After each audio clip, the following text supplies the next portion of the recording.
Greetings and welcome back to another chat in this Threshold series where I talk about certain aspects and themes in my latest book, The Threshold, The Forces of Techno-Materialism and the Struggle for Humanity's Soul. Um, I'm going to talk about the themes in chapter 7. I think it's also coming up for a recent Substack essay. And chapter 7 is called um, Vivid Decay and False Transcendence. And I start the chapter with a citation from T.S. Eliot's poem, The Love Song of Alfred J. Prufrock, which is, "Let us go then, you and I, when the evening spreads out against the sky like a patient etherized upon a table." I've always liked that poem and that particular opening of the poem. He has that image of let us go then you and I, when the evening spreads against the sky like a patient etherized upon a table. There's this flatlining, and imagine, and it's this sense of, you know, do we really know where we're walking into? Because collectively and across large portions of humanity, it's like we are etherized upon a table. We just numbed and dumbed and not knowing exactly what we're stepping into. And this particular chapter looks at what I call tech-theology, the idea that through these developing technomaterial frameworks, and especially through the advanced technologies like AI, there's another narrative being interwoven in there, um, which is actually a theological narrative. Because, as we know, and has been talked about in a lot of popular media and films, and and this is the idea that um, humanity is creating its own gods, or rather, the technology that humanity creates then goes on to create its own gods in its own image, a tech image, just as humanity has mythologized our gods for millennia. Technology may have this same um, kind of impulse. And when you look at a lot of the narratives coming out of these tech hubs, such as Silicon Valley, there is a theological narrative in there. And a lot of people, I mean, some of it is quite overt, some of it is very subtle. And if you do a search online for this, you'll find that there are certain uh, sectors of the tech establishment and some very key people in there that are talking about the future, um, the future gods or God or this kind of divine figure will be a technological one, an AI one. And I mean, it stems from certain people, such as, I mean, Ray Kurzweil comes to mind. And he's actually said that, humanity will become its own gods and then kind of hand the baton over to, because we upload our consciousness, we'll hand the baton over to a tech kind of god. Um, so there's this idea, of course, that a lot of these top ranking tech entrepreneurs or commercial people, these tech billionaires, are also seeking a form of what I call techno rapture. And that's a kind of immortality through a merger with technology. It may start like a hybrid merger where the human body gets augmented with AI and implants. But of course, what they're ultimately aiming for is an upload of consciousness into an AI structure, into the ephemeral AI cloud. And therefore, the human body is discarded, but the consciousness lives on in this AI structure framework. You could call it an AI body in a way, although it's not really a physical body. And that then is immortality. You won't get caught out by death by aging. Um, and so that sense of immortality is a tech rapture. You know, the soul, the spirit, the consciousness gets taken out of the body and lives forever, but you can still enter the physical domain through the intermediary or the vessel of an AI digital um, body, so to speak.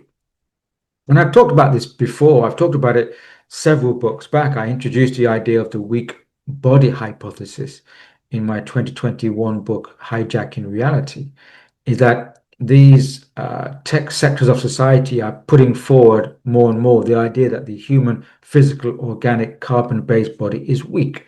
It gets succumbed to illnesses.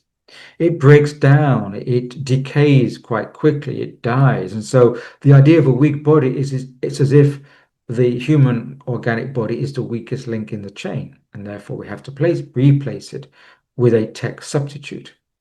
But of course, that's a narrative which is supporting this move into merging and this tech theology. Of course, a lot of tech entrepreneurs and that came through a kind of science fiction generation as well. I mean, science fiction and mystical writings to a certain degree have, and occult writings have infused the tech sector. And this is another subject. So these ideas have been kind of weaving around into the narrative of developing technology. And of course, um, through the encroachment of modernity, humanity can rightly ask, where have the gods gone? Because human civilization has lost contact with its sense of contact with this divine or the sacred or the higher intelligence through encroaching materialism. It's cut us off.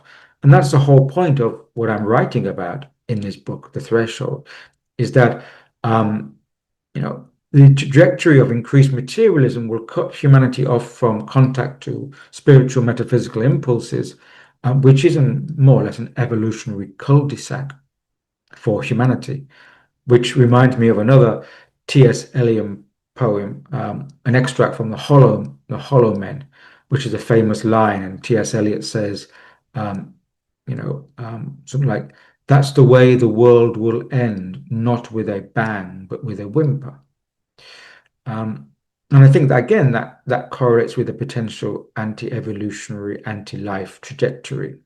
Now, ultimately, I don't think we'll go in that way, but I think there's a certain sector of society which, knowingly or unknowingly, we have to debate that, is taking human civilization down that way, and we don't want to join them. Um, and one of the key voices there, which we all are aware of, is the very infamous and generally uh, non-popular voice amongst us of the Israeli historian Noah Yuval Harari.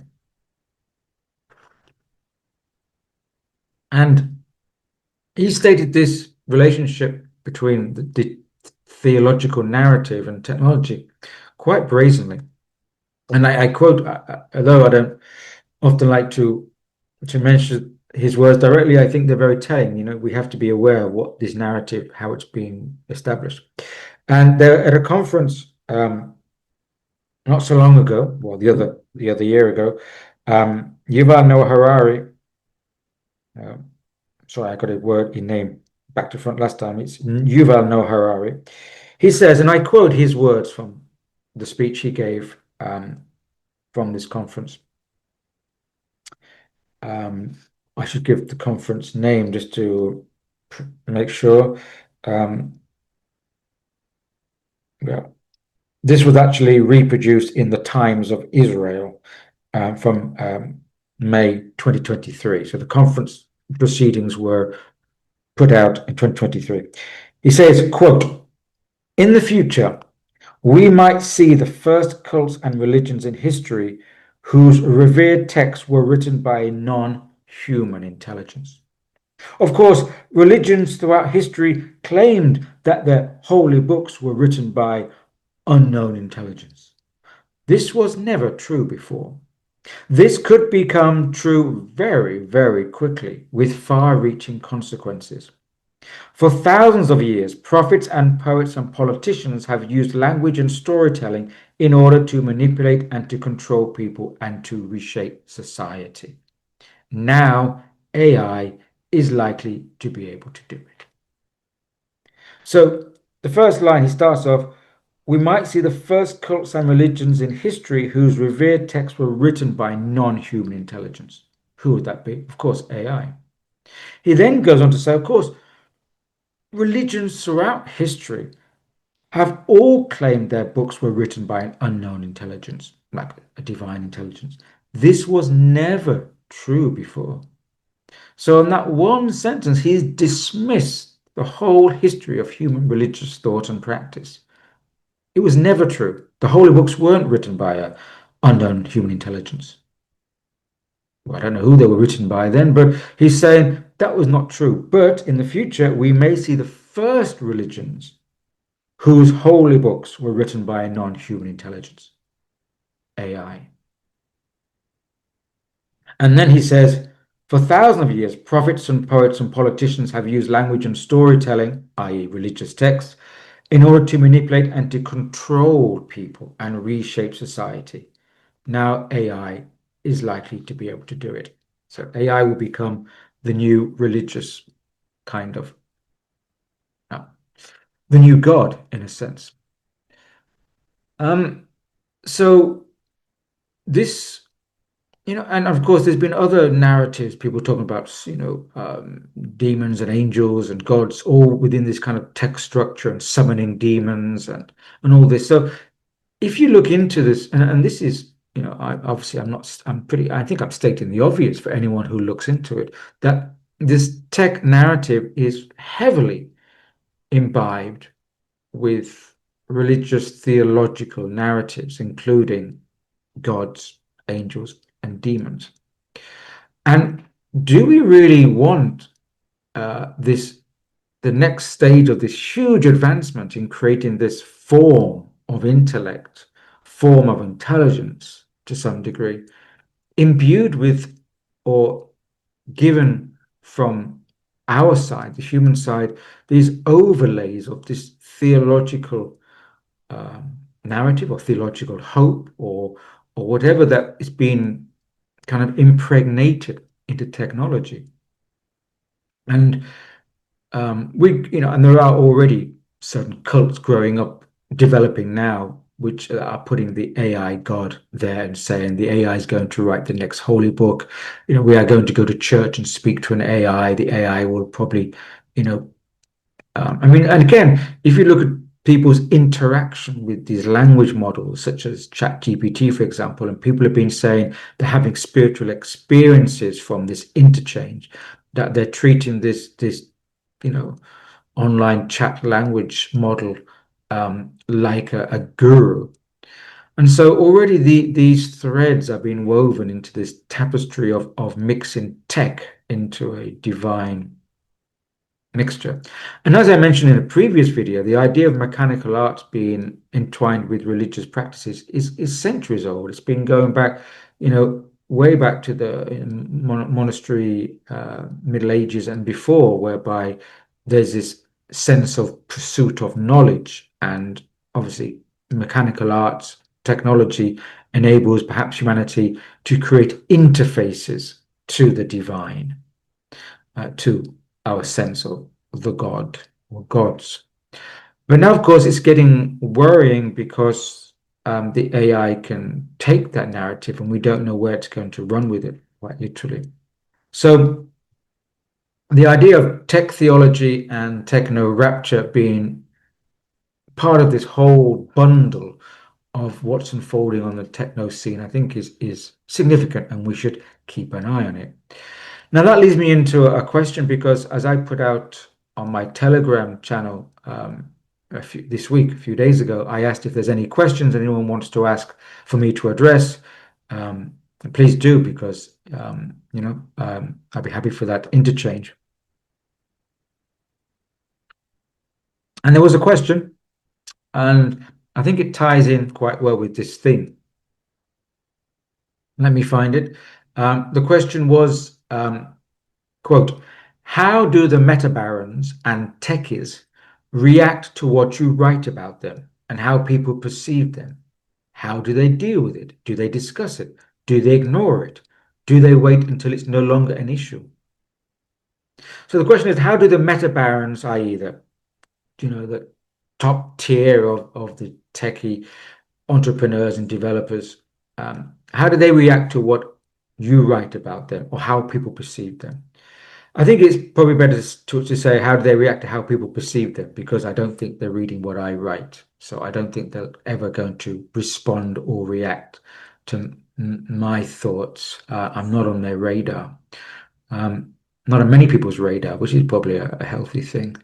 Um, so how do they react? Well, the thing is, my sense is that, of course, like everything in the human society, it's structured and there's it's compartmentalized. So I don't think that the tech world has a uniformed vision or agenda. And I think many of these startups, they're quite individualized. They have, they're in a different compartment, so they don't know what everyone's doing. Of course, there's this hiding of secrets and intellectual property rights. So, on one sense, there's a general vision of the future that these people want to create technology to enable humanity to develop or interact with society in different ways, which is what technology is. It's an interface. Some of these, I think there's many people who are developing technology with good intentions for human betterment, um, and some of them may have theological persuasions and their own beliefs and ideologies. But the meta barons, I think there's a top tier of really high level tech meta barons. I think it's a good term, meta baron. Um, and and my sense is that they have a grasp or a framework of a much larger, bigger picture. Not only material, but immaterial, non-material, metaphysical, even occult. And my sense is that this high level of the meta bounds are very aware of the theological underpinnings of where they are going.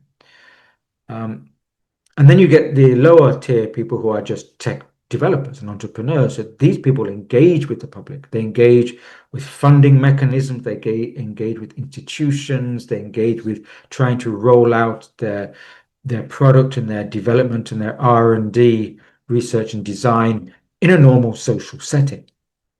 But there's this high level of meta barons who do not engage with the public domain, um, and they do not reveal what they're really working on, not to any truth. Maybe it's just a few snippets. And it's this sector which I think, which is very occulted, which is what we need to be aware of because we don't know what's happening behind the veil. And I sense that how do they, what do they think of how we perceive them? I don't think they care. I think there's a sector of this high level tech meta barons who um, don't have the interests of humanity in mind, only their own interests. Um, they probably have a level of arrogance which allows them, in their mind, to not need to listen or engage with public opinion or debate. Um, and they feel that what they're doing is, to a certain sense, inevitable according to their perception and their time frame. And so therefore they don't have to explain themselves or ask for permission from Joe Public. So I think there's a high degree of arrogance and complacency and selfishness and greed at this top tier meta baron level, which is why uh, it's problematic, because that level of inhumanity is infusing a very small percentage, but very powerful percentage of tech development. If the general level of humanity and general level of the goodness of humanity and the development of technology for human betterment, if that was at the top level of the highest development, then I wouldn't be discussing these technologies to the degree that I am. Um, so that level of anti-human technological development is by the few, for the few, and they don't take into consideration, I think, how we perceive them or what we think of them or even what we say about them, because to their understanding and perception, they are unstoppable. They have the means to fulfill their agendas. Um, Now, of course, they have a larger picture. But of course, we therefore need to have a larger picture in the sense that we are part of an entire intelligent, sacred cosmos, that other things are going on at the same time, which is way beyond perhaps what is happening on this planet within a small sector of metabaron culture. And I think that there are energies and evolutionary movements and cycles which are way beyond even the bigger picture of these metabarons. Because we are part of an evolutionary unfoldment, which is not just on this planet or in this solar sector and neighborhood, but which in a galactic and a cosmic sense is part of a much larger unfolding. So um, I think the danger is that we become entangled into a myopic view of the future because of the narratives being sent out by these metabarons. Um, and as I mentioned in a chat the other day, which is coming out as a podcast, I view these metabarons and top techies really as um, very sophisticated salespeople, in that they're winning over public opinion and cultural ideology into their, let's say, small narrative by convincing everybody that their narrative is the powerful one, is the correct one. But for me, they, as I said it, I think I used a quote in this podcast with Ash. I said, they are no more than just door-to-door salespeople wearing an Armani suit, or any other high-class, posh fashion suit. They come to our doors through our screens and they convince us that this is what's the best, this is what's going to happen, this is what's inevitable. I don't think my sense is that they don't even really truly know what's inevitable, not in the bigger scheme of things. But because they're flashy, because they're coming knocking on our doors wearing the best gear, they're salespeople. And the question is, we have to make a choice of discernment, whether we believe them or even listen to them, whether we relate to them or not, or whether we have the ability, the capacity of cognition and perception to say, it smells a bit funny to me. I don't, I listen to what's coming out of your mouth, but it doesn't convince my heart or my being or my sense of soul. So if we use that discernment, um, then I think we're on a completely different civilizational path than the metabarons. So there's a few thoughts. And of course, if anyone wants to join me on my Telegram channel, you're welcome. We're a very small crew. Um, so it's a small boat on a bigger ocean, but there's many other boats on the ocean as well. So, as you know, as always, stay well, stay balanced, stay healthy, and above all, stay grounded and keep it grounded. Cheers now.